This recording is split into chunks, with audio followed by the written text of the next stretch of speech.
Today on the Cool. show, I'm honored to sit down with a true legend of live music production, Chris Samardizch. Born and raised in the San Francisco Bay Area, Chris was right there during the golden era of rock, attending hundreds of concerts at the Fillmore and Winterland. His career is a wild ride through photography, art, filmmaking, and ultimately becoming one of the most iconic names in live lighting and visual design. From working as a ski and rock photographer in the 70s to co founding Lake Tahoe Designs in the 80s to joining the legendary Brotherhood of Light in 1988, Chris has lit up the stage for some of the biggest names in rock history. We're talking over 1,100 shows with the Allman Brothers Band, tours with Robert Plant, Jefferson Starship, The Dead, and even the Doors of the 21st century. His visuals have graced stages worldwide, blending classic psychedelic art with modern digital technology.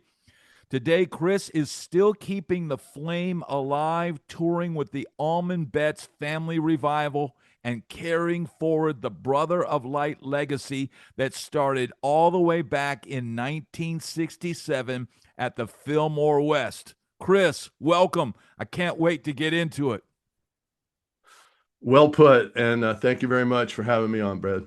Man, glad to have you here. It's for people that don't maybe know, but I am familiar with the Brotherhood of Light because when I was a kid and I'd see these Jimi Hendrix, pictures and stuff like that with these wild psychedelic things going in the background, and you'd see the footage from out in San Francisco and all that. And that was the very beginning of the Brotherhood of Light, right?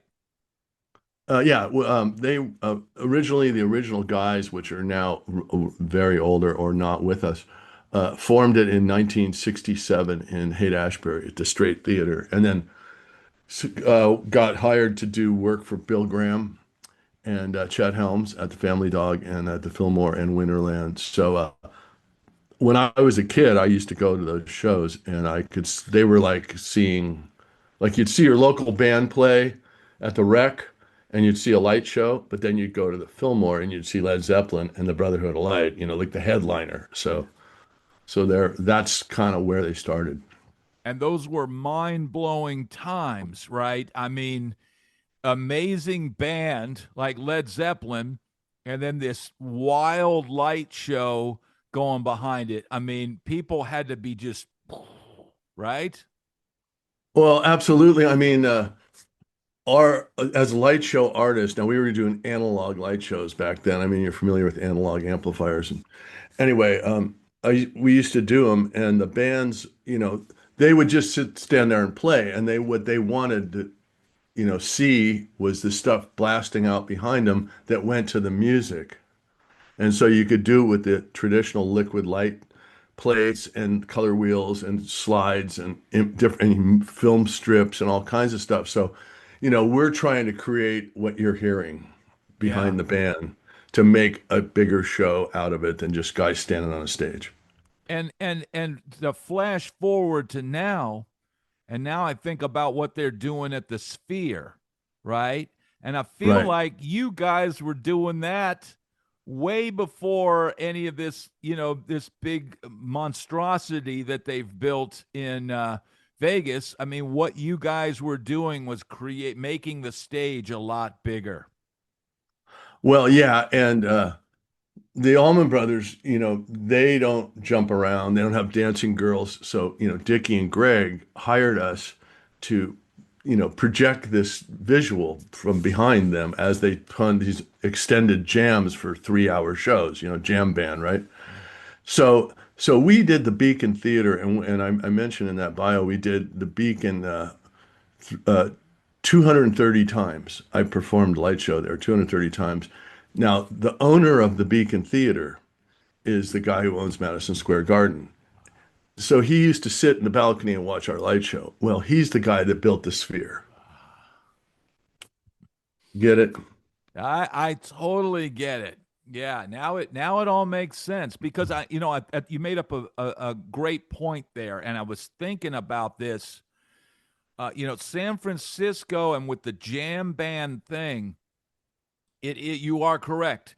Greg Allman's not running around across the stage. Those guys aren't doing stage, slides and stuff like that. And what they needed to make their music more visual was that visual art, behind them. And what it ended up doing is making it a much bigger show than just four guys, say, jamming in a blues bar. Absolutely. It augmented it, and that was a tradition from the early days. So they played the Fillmore and they wanted a psychedelic light show when they reformed in 1980 in 1990. They were looking for us, so that we got the gig. So, Wow. because we I was working with Bill Graham at that time, and his son David Graham was managing a band called Blues Traveler, Oh, yeah.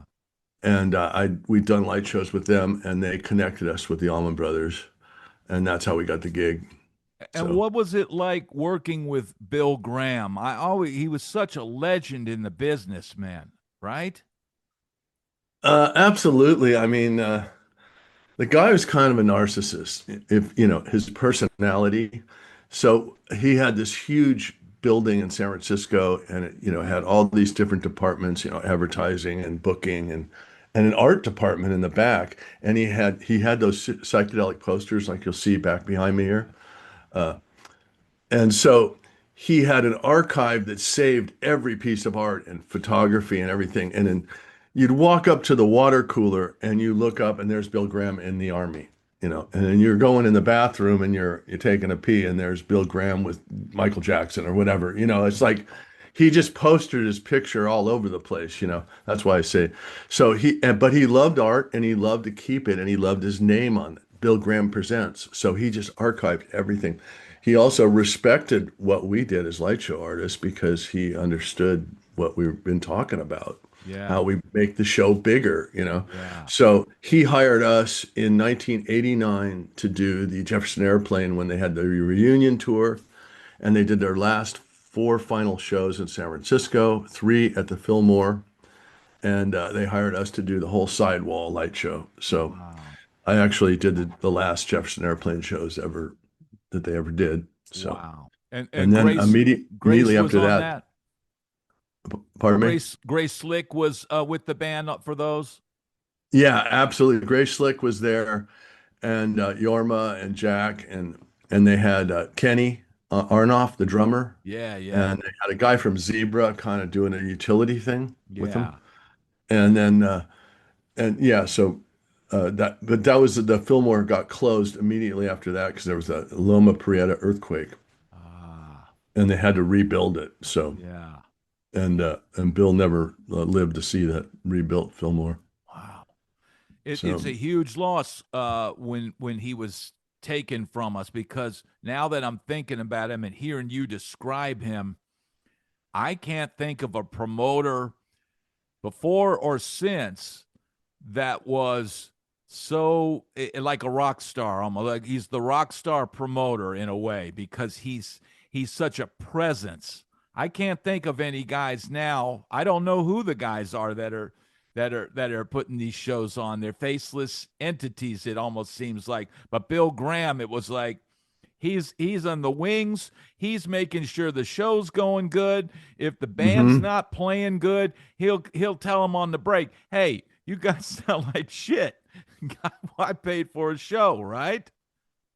Oh yeah, and they have to show up on time. And no, he did at this when I was working there, and I wasn't a full-time employee, but I think they did 420 shows a year at that point. They had all these different venues across the bay and up in Reno and down in San Jose, so Sacramento. So he was just, he had that helicopter and he was flying from one show to the other. And that was another thing he did. He would fly to settle the shows. Now that was financially driven, but also he liked to meet the bands and go, "Yeah, man, you did a good job, thank you," and then fly to the next one, Yeah. and say goodbye to the Grateful Dead down in Shoreline, and then Yeah. so he was a hands-on guy. I mean, totally, Yeah. totally.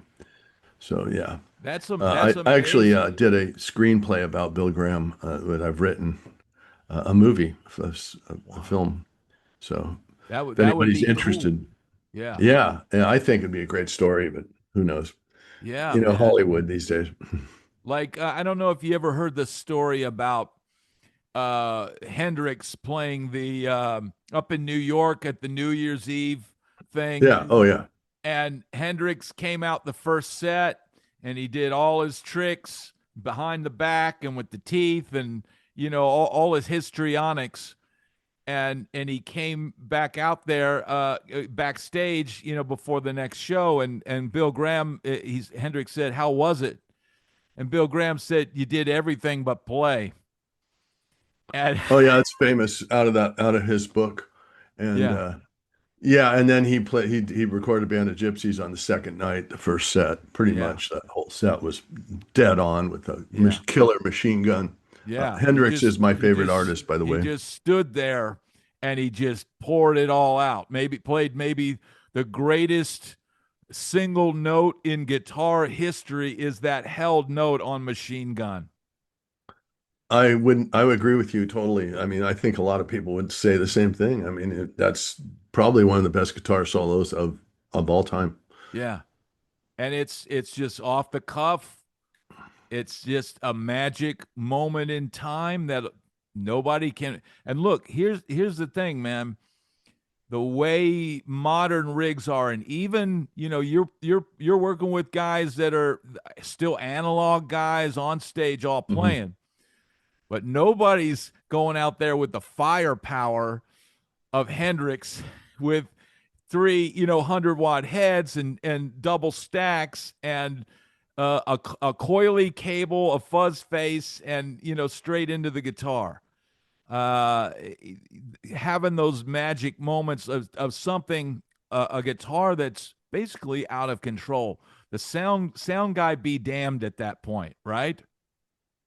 Yeah, I talked to Mark Ford, and he said it's just sheer volume. It was sheer volume Hendrix played with. Yeah, So, because I like to talk to, I'm a big fan of Hendrix. I like to talk to guitar players about him, and that's what he said. You know, back then, guys. I mean, to me, back when I went to the Fillmore, it sounded really good. And they were using voice of the theater and amplifiers, and maybe I don't even know if the drums were mic'd, because it's like a 2,000 seat room, and they must have been, but it sounded good every night I went. So yeah, yeah. Somehow we all made it work, before we had all this stuff that everybody has now, right? Somehow. And here's my theory about, back in those days, everything was analog. The PAs were analog, everything, right? oh And yeah. what you were here now, the guitar would essentially be putting itself in the mix by blasting off of those stacks, but people were hearing pure analog guitar tone. And now what they're hearing is the zeros and ones because everything's being piped through a digital system. Yeah, well, Almond Bets, I mean, we play straight up tube amps, and straight up drums and straight up, Hammond B, and there's a digital piano and a vintage vibe, and that's it, Yeah, you know. So they're going to mix it through whatever system they yeah, are, yeah, and they're going to be mic'd on those amps, but it's initially a pure analog sound. And like Johnny, the slide player, I mean, he just plugs straight in. yeah, He didn't go through anything. So, yeah. So and he's Devin's got cranked. a lot of gadgets, but Dwayne's pretty straight up too when Yeah, he plays. So, and then that's why I'm with them still because, okay, and with the Allman Brothers, okay, they're sitting there jamming. Now their songs are structured and, but they may extend a guitar solo or a bass solo or something. Well, I'm just following. So I'm mixing my stuff live. It's not like a pre-recorded thing. I hit a button and it plays. Like that's how maybe like Iron Maiden or these bands have these pre-recorded videos that go. I'm actually mixing and accenting just like I'm playing live with the band, like I'm doing a light show back in the day. So therefore, it's I'm doing it live. They're live, we're live. That's when you see my show, that's what you see. And I can screw up, but Yeah. that's what makes it cool. And that makes every show different. Absolutely. And that's the beauty of it. My last run out on the road, and the machine started creeping into the show, and we Uh-huh. started having the click, click, click in the ear and the backing tracks and all that kind of Mhm. stuff.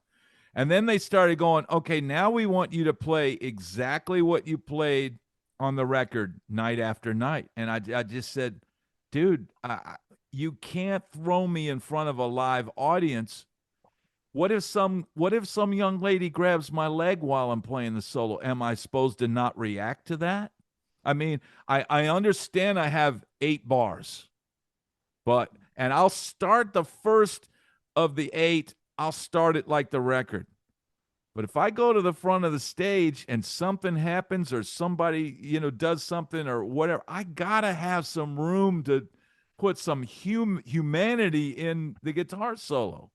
And that's where the modern guys, that's where they're fighting that battle. Whereas the great bands, the Almonds and the bands that are doing it that way, that's the way it should be. That's the way men play music. I mean, and, Absolutely. and and that's the way women should play music as well, with all the pluses and minuses of that. Ultimately, it's real, right?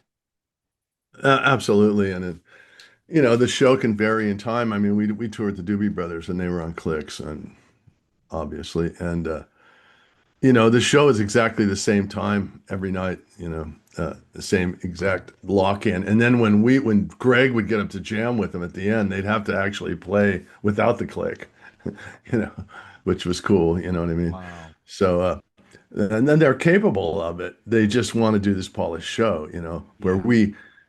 we're just, like when I was working with Warren and Derek Trucks, and I would be at the Beacon Theater or whatever, and they would come downstairs on the elevator and it's 5 minutes to showtime, and they would just hand me a set list, and it would just be completely different.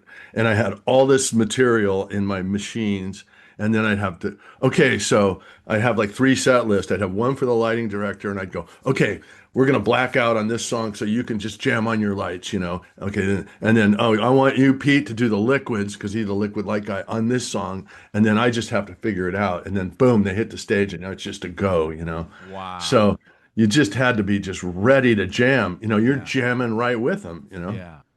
So, That and which is that's what's so great about it, because you just go, when you're playing and you go into that zone, what it's like.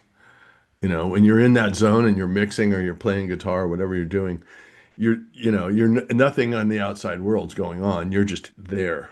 and it forces everybody to be present in the moment, as opposed to, I push start on this thing and the show starts and everybody does their little soft shoe. I call it soft shoe, just kind of, T for two and two for T. You guys are, I mean, there's a lot of pressure there, but it's also a creative release, because it's real creation, all the way from the light show to the thing. And like you said, they'll hand you a set list at the last minute, and you go, oh shit, they're gonna do a Hendrix song here. I've got this cool Hendrix graphic. We'll put the liquid going behind it, and boom, and it's a quick. You make quick decisions. Yeah, we actually did 1984. You know that song? Yeah, We did that like 2 or 3 times. And luckily, I just had graphics that I had made that worked with that song. But that's such a killer psychedelic yeah, journey, you know. So, I mean, you can imagine getting to do 1984. And then, of course, we did all the Derek and the Domino stuff too, yeah, which was great. And then, Clapton sat in with us for 2 nights. That was pretty awesome. I mean, I've done, mixed some great shows with some amazing artists. yeah. So. And And then that Doors catalog was just amazing. and just as much as when the band does something cool on stage, I know at those kind of shows, man, when all of a sudden some cool ass lighting and visuals come on behind, the crowd goes nuts for that just as much as they do the band. Oh, absolutely. Yeah, this song that is on Allman Betts' first album, it's called Good Old Days. It's about the 60s or about back, and I have all this stuff that I mix, these little clips. And it's really funny because in the middle, it's a great song and it's really been great on our last tour. But when I hit this, like, the old car radio with the push button, like you used to push it to Yeah, go to yeah, you push for KYA the or you push it to channeling. go to KFRC, Yeah, So I have a little video of this push button radio in the middle of it, and it gets a cheer from wow. the audience because people used to do that and Yeah, oh yeah, man, I remember that. Yeah, yeah, and they cheer. yeah, It's pretty amazing. And then, when he goes, never coming back, and I have the picture of the Earth with the moon. I mean, the picture from the moon of the Earth, the famous picture. And he never coming back, never coming back. And then bam, I put up Greg and Dwayne, and that always gets a cheer, but it's just for yeah, a second. And yeah, then I pull it out, you yeah, know. yeah, So I'm just mixing live like that all the time, but that's an example of that kind of thing where I can actually get the audience to cheer by popping stuff on the screen, yeah. you know. That's amazing, man. And what an amazing thing that even though, the Allman Brothers are no more, their sons are out there carrying on the legacy, and they're also putting on the light show and the whole thing just like it should be done. Yeah, Devin, give credit, well, Devin and Dwayne, but Devin's kind of the guy who puts it all together. He's the management end of it. And Greg died in 2017 in May, and I was ended up doing all that, which was the 50 year of Summer of Love. So I was doing all these shows in San Francisco with, all these shows at the Fillmore and Golden Gate Park and stuff like that. And so what happens is he calls me up and he says, "Hey, we're gonna, my dad's birthday is December 8th. We're gonna do a show at the Fillmore, back to the Fillmore. And would you want to do the show?" Well, my gear was in a warehouse in San Francisco. I said, "Sure." And so I flew in from Hawaii and did the first revival show. And that now we're heading to our ninth year. Wow. So that was that, I didn't really miss a beat. They don't let you retire, right? No, no. And I probably should, but I mean, the shows are great. I mean, my body's kind of fucked up, my knees, but I just love it, man. I love doing it, Yeah. and it's creative and it keeps me going. And then doing these podcasts I enjoy also. Yeah, man. And think about it. You're coming to us from Hawaii. You're in Hawaii. Yeah. And I know sometimes it's hard to get back on the bus or get on the plane or however you guys are. But I tell you what, man, I bet it's beautiful there, and I bet it sometimes it feels hard to leave Hawaii, right? Yeah, well, yes and no. I mean, since the schedule is with lately and we can talk about losing a gig or gaining a gig. But I've been going out in June for a month with Allman Betts. So they do their solo thing and then they reform for the month of June. We go out, we hit it hard. We do 22 shows in 26 days or something. And then we do the revival where we get a lot of other artists to come in. And that's November 20 something, right after Thanksgiving to December 21st, usually. And we end up at the Fillmore as kind of a pattern. And so just doing those two monthlies and having that time off in between is great. It's perfect for me, actually. Yeah. It works out. So, but, I could get cut tomorrow. Yeah. That's the business. You know what I Yeah. mean? I mean, not that I'm not doing a good job or anything, but they might hire somebody else that's cheaper or more Yeah. expensive or whatever. Yeah. You know, Yeah. you just That's don't that know. there is no guarantees that you're going to get back on the bus, right? Absolutely. But so far, 36 years of it, I've been doing it. In fact, even during the pandemic, we were doing makeup dates, so we went out for a whole month in February, and then we went out for 2 weeks in March, and then we got cut off the tour because of the pandemic. So I had gotten 6 weeks of touring in that year Wow. Wow. before, so I can consider that a successful year. Yeah. That's amazing, man. Yeah. And with the way music is now, and it's like a processed truck stop cheeseburger that with questionable meat byproducts in it, with to have real organic music with a real human element to the light show and all that. Can we just multiply this thing by about by about eight different groups?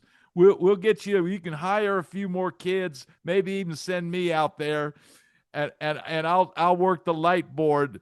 Can we improve the musical landscape by multiplying this concept?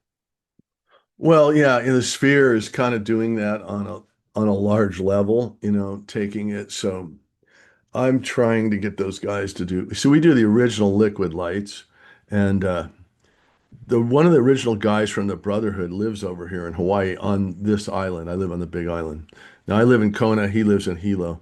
He has a banana farm, but he's got the original plates. So I go over with my Nikon Z5 and I set it up and I film light shows music to like Allman Brothers or Allman Betts music, and then I take it out and mix it on the road. So I'm using the original stuff from 1967 that I saw when I was at the Fillmore, which is really amazing. Can you describe to people? I think most people will know what that looks like, but the actual process of the plates and and getting that projected out there. What is that? Give us an idea how it was done. Well, originally in the analog days, we used overhead projectors. And they've probably seen them in school, Yeah. but we use these commercial ones that were left over from World War II. So they were big and bulky and made out of metal and had these 1,000-watt light bulbs and stuff in them. And then we would juice them up and put extra power on them so they a normal light burns at 120, we'd burn them at 160. And then we moved to metal halide, which was like 3 times brighter. And now with video projectors, it's like 10 times brighter, or a video wall like the Sphere. It's just unbelievably bright. So that's been the progression of the actual mechanics. But what we still use is these liquid light dishes, which are clock faces. So in my case, we have a 14-inch clock face. It's like the ones you used to look at school when you Yeah. were waiting for I've got one over the here. clock the clock to end. Yeah. Hey man, it's 5:02. We're gonna be out of here. Uh, at any rate, that you use that on the bottom, and they're flat, and then they curve up, and then you use a 12-inch, and you from a 12-inch clock, and you put that in there, and you put like mineral oil and food coloring or dye, which is non-toxic. And then you just mix the two together and it makes all these shapes, and you can actually do rhythmic beats and fingers and stuff that explode out to like guitar solos. And then you can put other colors on the top, and you can do two and overlay them, and it gets really crazy. Now we're using a digital we use a digital presenter for a while, which has got a light table underneath and a camera. But now we're using really good high, HD cameras Yeah. with a light table underneath and filming it or doing it live. You can do it that way also. And then Wow. mix it through these computers. So, That's wild, man. And what do you feel like the audience for the most recent shows, do you feel like there's a lot of young people there, or is it pretty well mixed, or what are we talking about as far as the audience that goes to these shows? well, I think with Allman Betts, it's sort of a traditional Allman Brothers audience, which is older, people your and my age that grew up with the Allman Brothers. Yeah. And they bring their kids. And then there's a percentage of like the deadhead, hippie, fish head type kids that are there. But a smaller percentage of that. That's mainly the older. Well, we're playing a lot of these, theaters. Like we played the Ryman, Yeah. last year and the year Wow. before. So that's kind of like where we're at, playing these 2,000 seat nice theaters all over the country. Yeah. And I mean, there's some beautiful theaters we're playing. So I'm really happy because I can sometimes go in and it's like they got a psych behind the band, they got a projector. I can just plug in the wall and go, Wow. you know. And so, but I gotta, like with Allman Bets, I gotta deal with all the lighting too. Now I did lights for many years in between touring. So I know how to do lights. I know how to color, how to do the spots, how to focus it. So that all ties in with making your stuff show up properly on the back, Yeah. Yeah. you know. Just like you've got So the way your lighting is in your room right now. It looks great, man. right. Well, that's yeah, I have to have that. I mean, you're looking at, oh, he's a such and such lighting guy. Well, check it out, man. Yeah. I just can't have a white wall with a door behind me, like, Yeah. or Yeah. whatever. You know what I mean? Yeah. I mean, I really like your wall that you've designed, you It's know? it's good when I'm able to just be behind that, but unfortunately my Zoom setup is I still got this reality. I got reality behind me. I Well, got no, the that's okay. dream But over here. yeah, I really like it. And I think with what I've done with my lighting, those are LED strips. Now I Yeah. got buttons. I can just go change color. I can flash them or I can change color, right? Yeah. But, blue and red, which you can see back there, are like the rock and roll colors. Yeah. Yeah. So if you had those strips and moved them out a little bit on maybe where that door is, you could get more of a 3D look on that wall Yeah. too, Yeah. by using lighting. Yeah, that would So be cool, man. I want to see those Van Halen things jump at me, man. You Absolutely. know, Absolutely. that's the way I think. I'm a lighting guy and a Yeah. visual guy. Yeah, so So think about it, man. I always felt that Eddie Van Halen's sort of style of play was very derivative of Hendrix, even though he denied that. He really never was like, oh, Jimi Hendrix is my guy. He was always said that Eric Clapton was it, but all those dive bombs and stuff. With to me, to my ears, some of the stuff they did would have benefited with a little bit more creative lighting than sort of the just big rock show parkans and stuff that Van Halen did when they were in their prime. yeah, well, first of all, the technology wasn't much. There wasn't moving lights. There wasn't video walls to speak of that were practical to use when Van Halen was at its peak, right? Yeah. But Joshua Light Show, he did the Fillmore East, and they had a rear projection light show during the Band of Gypsies, and during that, there's another concert he played in '68, I believe, with Experience, and it was a one-nighter at the Fillmore East, and so you see his light show behind Hendrix, and I've interviewed him, and he did Hendrix, and so there was the type of light show I'm doing with Hendrix, Yeah. and at the Fillmore West and at Winterland. So Yeah. now Brotherhood never did them. We did Led Zeppelin many times though back then, and Yeah. Hendrix played at Berkeley, and I went to Yosemite that weekend with my friends, and I kicked myself in the ass for not going to Hendrix at Berkeley because then he was gone. I Yeah. missed And one that of the that bands I missed. footage, that footage of Jimmy Plays Berkeley is that's one of my that's some of my favorite footage from he's in the limousine and Yeah, right. going to Berkeley and he plays Johnny Be Good. It seemed like he was in good spirits that night. Yeah, I like that Fillmore East, the 5 disc set. Do you have that? I have heard that. Yeah, I had that. I had all that stuff.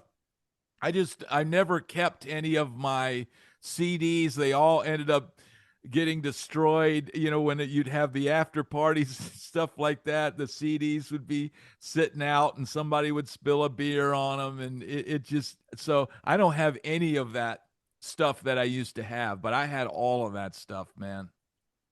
Yeah, I've done a bunch of shows on Hendrix catalog and stuff on my YouTube. If you're interested in checking them out, like extensive, pictures of the albums and what's the history. But as far as I'm concerned, we're going to go into Hendrix thing here. The first six records are the catalog. The first three studio, and then you've got Band of Gypsies, and then Cry of Love and Rainbow Bridge. Just get those. That's all you need. Yeah, yeah, But all that, the Fillmore East is pretty fucking good. yeah, yeah. That's good. And I had an album when I was a kid that was the Jimi Hendrix concerts, and it was like a compilation of a bunch of live clips, and there was some good stuff on there. I Don't Live Today. It might even be from that Fillmore show. I don't know, but it was a good version of that on there. Yeah, so Richie Blackmore is one of my favorite guitar players, and I know Eddie emulated him a little bit, but um, a lot of people, including yourself, went for that kind of Eddie Van Halen shredding, and I was still more into blues rock, sound, you know what I mean, a little more soulful, like Yeah, Robin Trower or that sort of thing, yeah, or even Michael Schenker with UFO or Thin Lizzy, yeah, which yeah. I saw. I luckily I got to see all those bands back in the day, so Wow. What was that it was like real. seeing Phil Lynott and Thin Lizzy? Oh man, he just had so much energy, and I saw him with Gary Moore Wow. when he played with them too. I taught two shows. They were opened up for Journey, and they were great. They should have been much bigger than they were. You Yeah, know, but yeah. anyway, another I just want to mention. I toured with the Doors of the 21st Century, which had Ian Asbury from the Cult as a singer, and that was an amazing, probably the best band I ever toured with. You know, Wow. they were just it was so amazing to do that catalog, Yeah, and we played in France on Morrison's 60th birthday and did an incredible show. And we went all over the world and played, and doing visuals to their music was so great because it's so literal. But yeah, they were jamming it out. I mean, they just kept stretching the songs out as yeah. the shows went on. So And they were jamming too. They were a jamming band. how did Ray and Robbie feel having those psychedelic graphics behind them? Did it make them feel like they were back in the day? Well, when I that show in France and I was doing liquids to light my fire and Robbie's doing that solo and I just was lifted out of my body. It was like I realized, oh, this is what I was on earth meant to do, to do this show with these guys. Yeah, I'm sure they felt the same way, yeah, you know. So I mean they fortunately toured before Ray died, and took advantage of the fact that they were healthy enough to do it. yeah, And the coolest thing about them was, like these other bands are kind of rock stars, they have buses, they have their wives, or they would just go out. Ray would cruise in the airport with a roller thing and a backpack, and yeah, it was just, they were like just like us, just like the roadie dudes, yeah, they were cool, super cool people, yeah. because they hadn't been a touring monster rock band with all these trucks and stuff, and trailers, So they and were kind of production. were they doing? It was essentially going to France. That's a fly date, right? Oh no, we did a whole tour of Europe. We did Ah, two tours of Europe. yeah, We did Spain, yeah. Portugal, a couple in UK, Birmingham, London, where else do we do? Forest Natural. So yeah, it was like, a 10 show tour Yeah, yeah. of Europe. And using those double decker buses they got over there, right? Yeah, we had a bus, but yeah, yeah. But we flew some of it because you have to, when we did Portugal, we flew in and Yeah, so yeah, but we had a bus, yeah. yeah. So Wow, yeah, man. so And that's one of my favorite groups of all time. Doing a liquid light show to the end. oh yeah, well, Okay, so they wouldn't do the end. Ah, I think Ray didn't want to do the end, right? I think it was Ray. So what happened was later on, this is another story, is Warren Haynes from the Allman Brothers, Government Mule. You familiar with them? oh yeah, yeah, yeah. Okay, so they're going to do the Mule Halloween Mule doors, and I call them up. I said, "Hey, they go, oh yeah, come on down." So they pick me up in Sacramento, and I go down to LA, and we do, and I'm in rehearsal with them, and Robbie's there with, he's going to be a guitar player, and Warren's going to sing, and they're doing the end, and it's and Lou Reed just died, right? That day before, and it was like 2013, and so I'm walking down the hall, and there's all these bands that are practicing and jamming in this, in the studios, the rehearsal studio, Yeah. and I'm just like. You wouldn't believe what we're watching in the other room, It's the fucking Doors doing the end. Wow. And I'm just sitting there watching. And then we did the show, which was incredible. And then we did one in Oakland, was just amazing, and they played it. Wow. So I got to do it finally. Finally. Man, that would have been to me, I know here's the thing, man. Being Jim Morrison, one, you got Ian, from the Cult, and he's got to kind of be that guy. But being the real Jim Morrison and perhaps trying to be Jimbo all the time, he didn't make it, right? He made it till 1970, and then that was it, and thinking about if he'd had lived and been able to continue on, think about the emotional toll of performing the end every night. Like say if they had to do 200 shows a year or 130 shows a year, and he's got to go into this catharsis, this dark place in his soul every night and perform that. I mean, would he have survived that?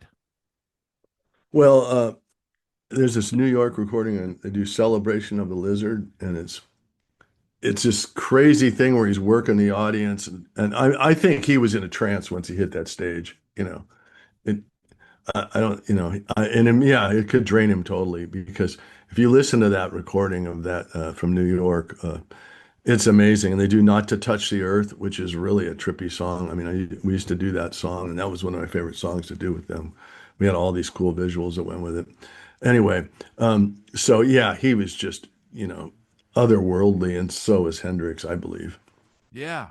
And You think know. about how much, I mean, if you look at the Hendrix experience and how much energy they came out with, and then you start to see footage, and of course Noel kind of went away there, and they had Billy Cox in the experience with Mitch Mitchell and all that, but you started to see, you could almost see the road rash in their playing. As far as Mitch, especially, he went from just being this incredible speed Yeah. demon, very on top of everything, and then they go through the rock and roll grinder, and by 1970 you feel the exhaustion. They're out there, they're doing these shows and all that, but I mean, imagine having to play and perform at that level. And back then, I guess it's easier now in some ways, right? Well, I think alcohol and drugs, of course, had a lot to do with it, and like I got clean and sober in 1988 before I got in the Allman Brothers. Wow. So I had done it. I'd been through it. I did it. I didn't go as hard as a lot of guys, but I did, and I learned my lesson and I moved on from that. And unfortunately, he didn't, Yeah. and Noel also was a big drinker. So, then they had rehabs and stuff like that, Yeah. that extended Yeah. musician's life, really. Yeah. Yeah. I mean, if they'd have had the rehab culture and stuff like they had, back, maybe Elvis would have lived another 20 or 30 years, instead of just trying to, hey, I gotta make payroll, so I got to get on this bus. And in order for me to get on this bus, I got to take something to go to sleep. And then in order for me to get up and play the show, I mean, here's the other thing, man. Elvis used to do 2 shows a day. Right. I mean, dude, these people complain now about doing one show, and you had the guy that was, the top of the heap, and the boss has got him doing a matinee and an evening show. Well, these jam bands do 3-hour shows, so Yeah, I'm yeah, kind of, I'm kind of used to it. yeah. You And know, think about the toll on those guys as far as creating for 3 hours like that. Do you ever see or feel the exhaustion at some point?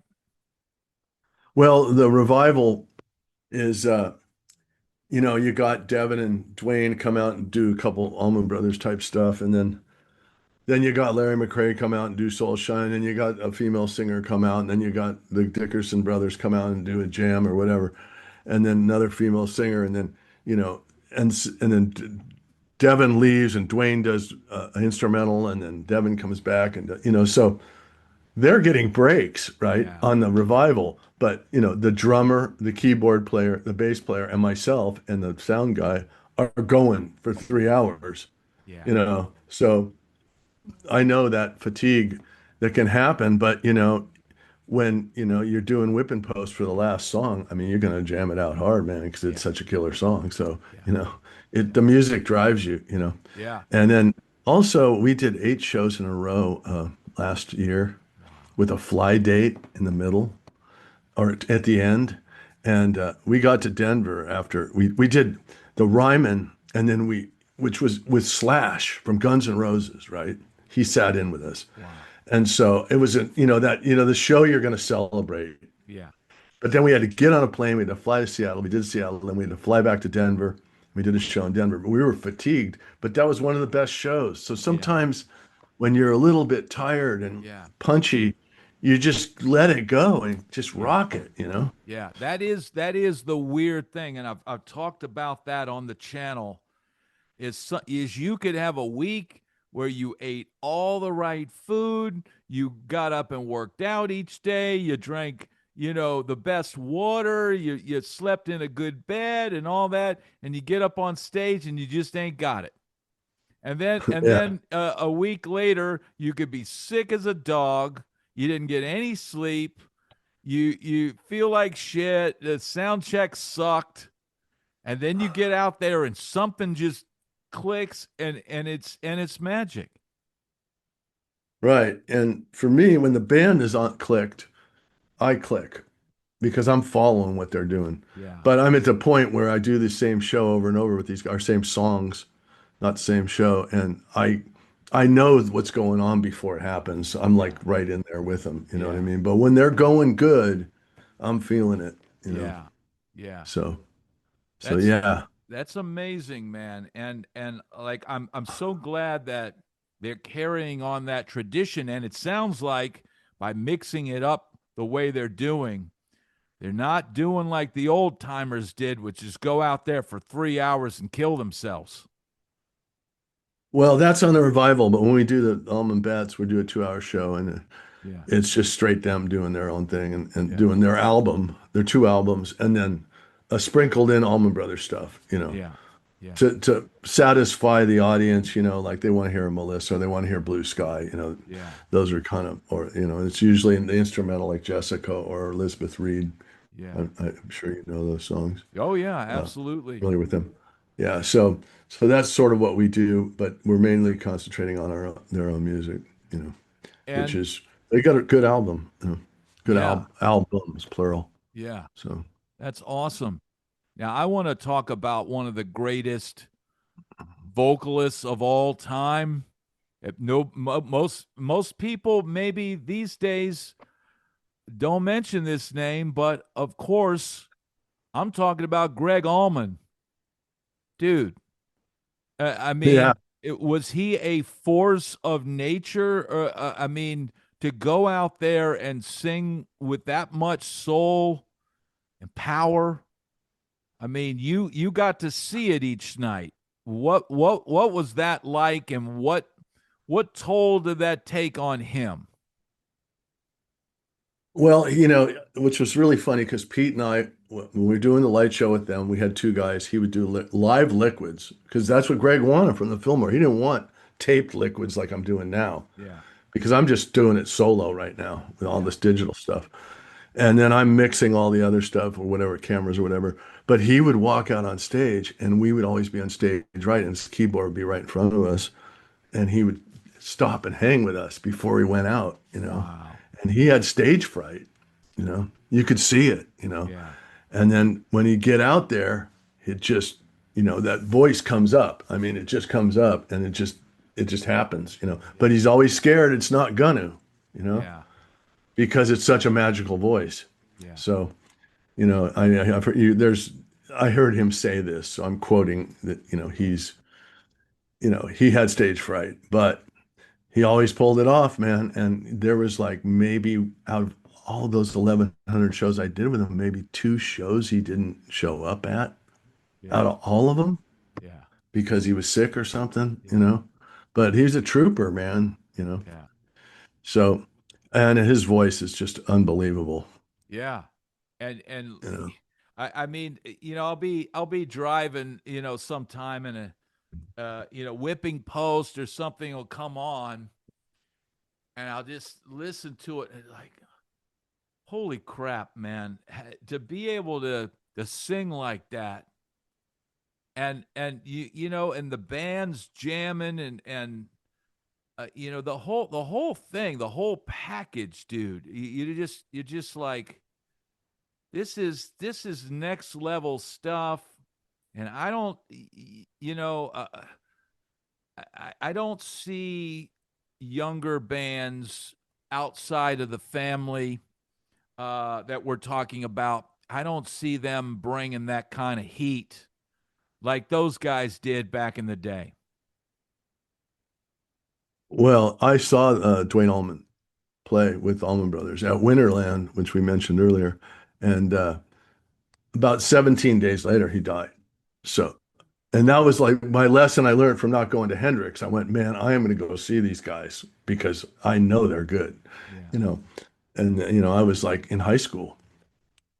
So I fortunately got to see Dwayne Allman play, and they were incredible. Well, I mean, they bring it every night, and that's why they sell out every night, and that's why we played 300 or 230 shows at the Beacon, because they just deliver. yeah, But they're once again, they're not jumping around, they're not. It's the music, and yeah, the music tells the. I'm screwing up here.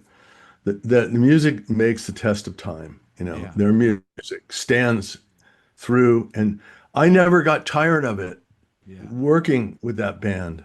That's tells me everything. yeah. Now I have You a might get sick of music after a while, every night, right? Yeah, but I wouldn't get sick of that because there's always something added. There's always a texture added. There's always a different cymbal hit, a different solo. There's always Right. an exploration, and that was my point to the machine when I told them, dude, you're limiting creativity. You're limiting people wanting to see multiple shows. Why did people want to see multiple shows, whether it was the Allman Brothers or Van Halen? Edward Van Halen would always throw some extra little stuff in his guitar solos. He would do different stuff from night to night. That would mean, hey, I need to get all these bootlegs. I need to hear this. I need to go hear the Allman Brothers at the Fillmore or Winterland or whatever. And people don't realize that you're creating something unique each night, which means people need to go see multiple shows. Well, that's why they're called a jam band, or Greg would say, we're a band that jams. not because he didn't like the term jam band, but we toured with Skinner, okay, and this Skinner was, had a good lineup at that point, in the mid 2000, like 2005 or something, and they did the same exact thing every night, the same moves, the same take the vest off, the same throw the microphone to the roadie, the same two guys go up and bow while the other guys drop back. I mean, it was a killer show, and if you saw it once, it looked great. Yeah. But they're not a jam band, Yeah. you know. They're a polished act that plays the same thing exactly every night, you know. Yeah. And the Allman Brothers are, they cut loose, Yeah. and that's the difference. So. Now, I have a question, and I don't know if the timing of this is correct, but there's a legendary night where Zakk Wylde filled in for the Allman Brothers. Were you there that night? I 100%. I Uh, was there. Okay, Uh, so you want to know I the want to know it story, yeah? all. Well, Dickie was having a hard time, and I'm going to just leave it at that. He left the tour. Okay. Now we're on an East Coast tour, and we're going to this is the big payday tour for the Allman Brothers because they sell out everywhere in these, or do really well on the East Coast. So we got, 15, 20 shows ahead of us. We do one show and he leaves the tour. Okay. Now, some weird things happen to him, but I don't want to get into that. So he's done. He's gone. All right. So we go do this next show in Stowe, Vermont, and we're with Blues Travel. It's this Horde Festival, and we got Jimmy Herring comes up and plays with us, and Popper comes in and plays, and Warren's just doing the lead. So we don't have dual leads, but we got guys sitting in. Yeah. So then the booking agent comes up. We're going to do Great Woods in Boston, which is like 18,000 people, right? And he goes, "Yeah, well, let's get Zakk Wylde. He's a big Allman Brothers fan." So he shows up, and so there's Zakk on stage, and me and Woody are hanging out with him, and we're like, "Okay, man, like he's got his two guitars with the smashed bottle caps into it, and he's wearing these bell bottoms, and he's got the long hair, and we're like, okay, dude, just get up there and play. Don't do any hot dogging, don't do any of this Aussie stuff. We don't throw water in the audience, none of that stuff. Like it's just straight up play. Watch your guys. Now I'm with the bass player, the Allman Brothers, is telling him this, and I'm just like, I'm like the moral support hippie dude going, yeah, man, this is what we do. This is how it works. And so he's like, yeah, yeah, I got it, I got it. And he's a really nice guy, super nice guy. And he's not as animated as you see him now on video. You know how he's really kind of a character and funny Yeah. guy, cool guy? I think he's very cool, but he's really quiet.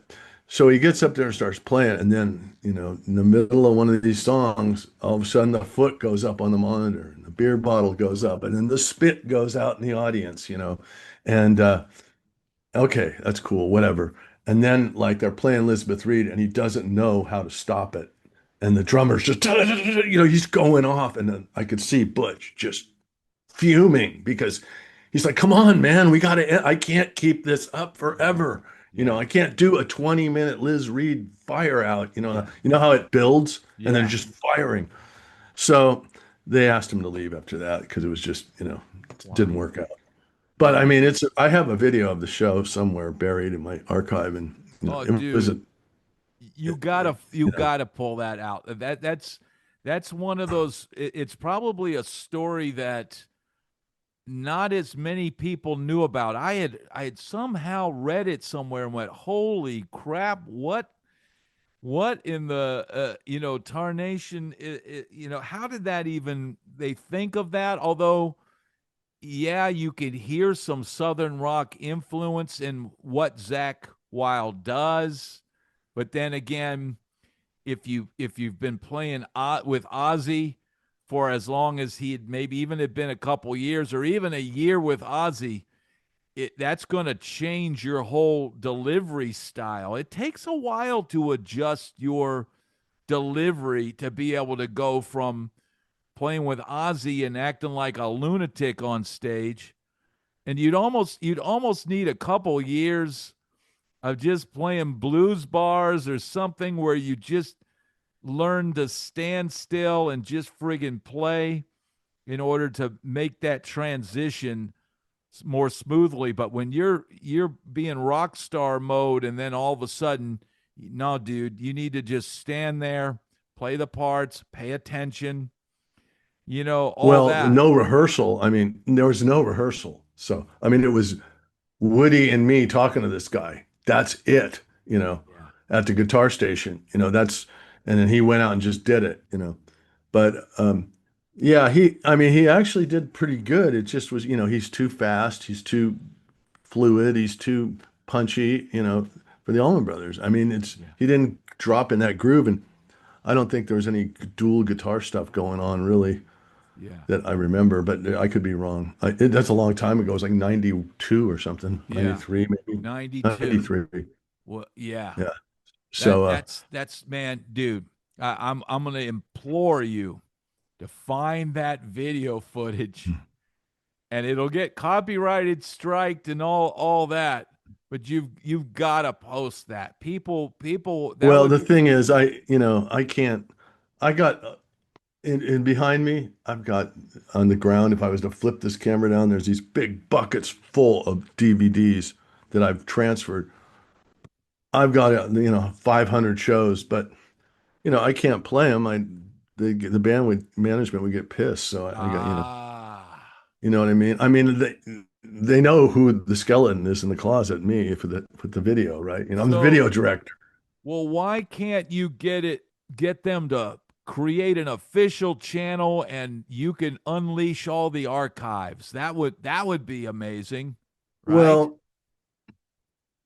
they do have a lot of live stuff out, and then we did this instant live thing, which was there's a guy's recording with a separate mixing board, and then you pay 15 or $30, and then you go to the front of house, and this guy's got a stack of burners, and then you wait 15 minutes, and you've got the show, Yeah. and then you can order that show from the merchandise company back in the day when there was an operation. So for like the past 5 or 6 years, maybe even 10 years, every show is available Yeah. to buy. So they're flooding the market with stuff. Plus, they have all these archive stuff that's come out from, like, the Cow Palace, or, 75, or, Yeah.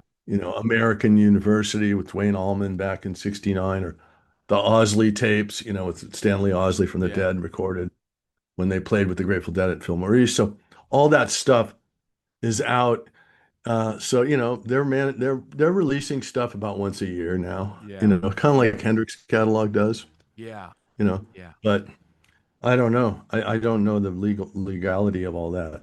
Yeah. But That's and their manager is a good friend of mine, and I don't want to mess with it. I'm still in the business, and I want yeah. to have a reputation as not some bootlegger. Yeah. Yeah. I hear You you know. there. I hear you. It Yeah. it's I think there might even be some audio that I heard of that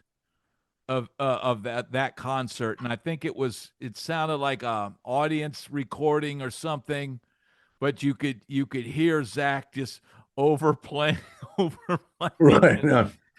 Yeah. Okay. I'm glad you doing said it, not doing me. doing this you're Right. like, but Well, and the other thing is, so then we go to Meriwether Post, which is a venue down in by Washington, D.C., and he's, leaving. And for some reason, Woody and I happen to be out front, and, well, man, it was cool, shook his hand, bye, and he left.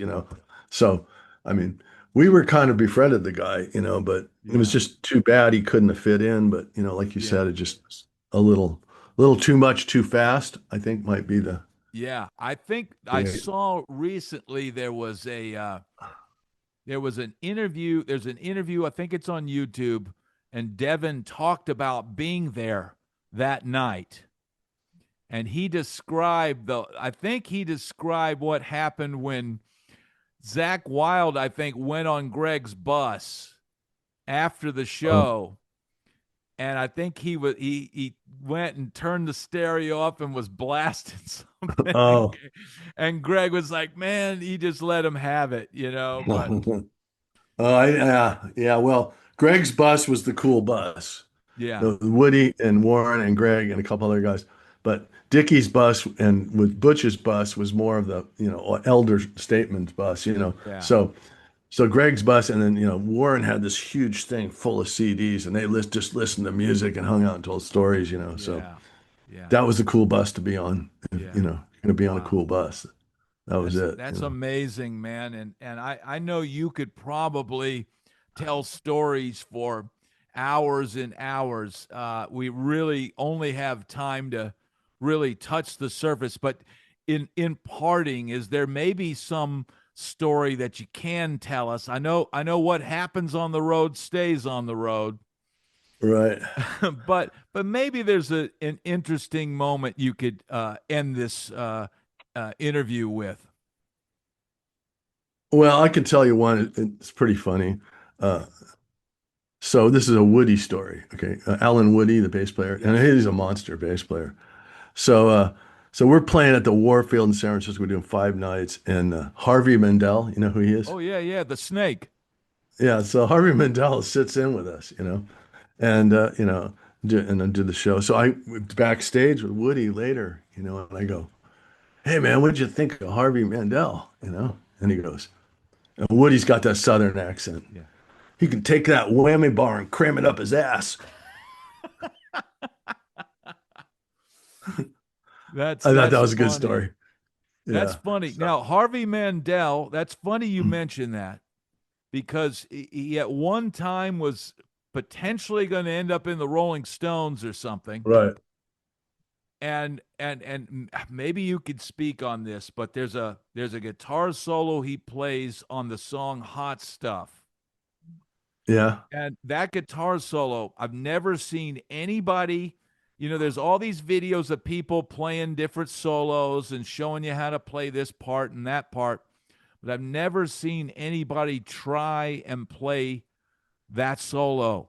Are you familiar with that solo on that? I'm familiar with that song and that I'm not particularly memorizing the solo, but I remember the tone of his guitar on that. You Yeah, know, I don't know what the heck. I mean, he is playing in the tonal center and all that, but it doesn't sound like anything that I could go, oh, there's that lick, and it's nothing that I can decipher as far as obvious guitar phrases, and it's one of those things. I wait for the day when some kid goes, "Oh, here's the guitar solo on Hot Stuff." I'm waiting for somebody to play it for me so I can see what the hell he did on that.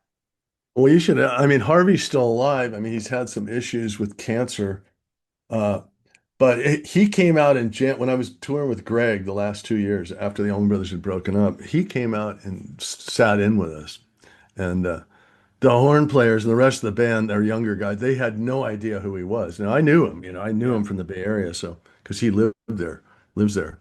So, and I knew his manager and everything, and I used to go see him play quite a bit. So, I've seen him play a lot. yeah, But I'm sure, look up Harvey Mandel. Maybe he'll have it, a little solo on that himself. You never know. I don't know. He might not have any video.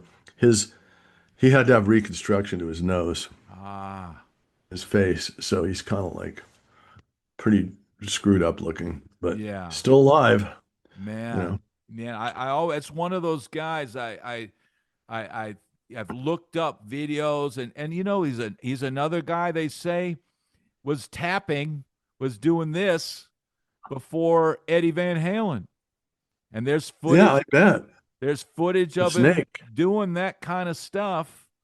And guys like that fascinate me because they you see them, they pop into gigs or they do whatever, and then you wonder what is Harvey Mandel doing right now?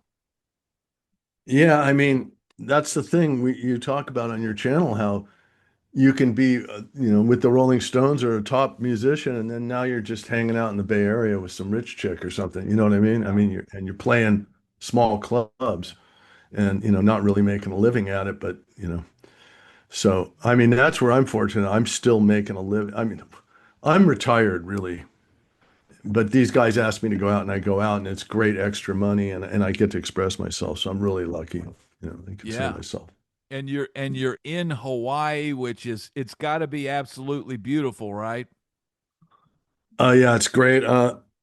I'm building a swimming pool right now at my house, which is, I struggled like you all my life financially, not in a bad way, but I didn't tour, relentlessly. So there was a lot of time off where you didn't make money, and you know how that is on the road.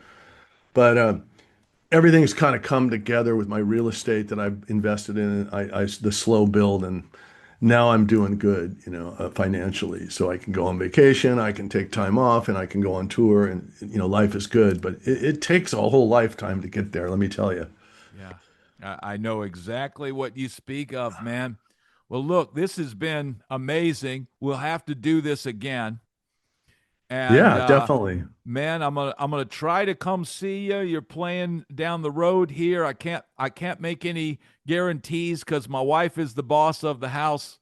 But Yeah. I'm gonna try to come see you guys. And man, I salute you big time for keeping real music and real electric liquid light shows still going out there. And man, this has been an amazing interview. Thank you so much.